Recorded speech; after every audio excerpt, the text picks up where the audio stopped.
शकुनी मामा को महाभारत का खलनायक भी कहा जाता है, क्योंकि महाभारत युद्ध होने में शकुनी मामा की अहम भूमिका मानी जाती है। शकुनी दुर्योधन के मामा, गांधारी के भाई और धृतराष्ट्र के साले थे। उन्हें गांधार राज भी कहा जाता है। शकुनी मामा दुर्योधन को हमेशा ही कुटिल चाल चलने के लिए प्रेरित करते थे।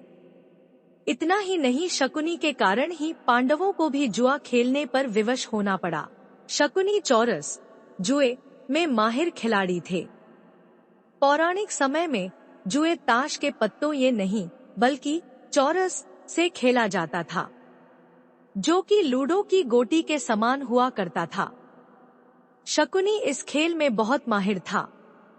वह जब जब जुआ खेलता था उसकी जीत ही होती थी। इसका कारण यह था कि शकुनी के पासे हमेशा शकुनी की ही बात सुनते थे। पासे में शकुनी जैसा अंक चाहता था, पासा वैसा ही अंक सामने रख देता था। शकुनी के पासे हमेशा उसकी बात मानते थे। इसका कारण यह था, शकुनी के पासे उसके मृत पिता की रीढ़ की हड्डी से बने हुए थे और इस कारण पासे में उसके पिता की आत्मा बसी थी। कहा जाता है कि शकुनी के पिता ने मरने से पहले शकुनी से कहा था कि मेरी मृत्यु के बाद तुम मेरी हड्डियों से पासा बना लेना।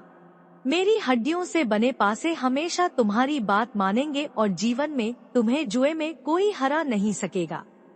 इसलिए शकुनी अगर पासे को 6 कहता तो पासे में 6 अंक ही आता।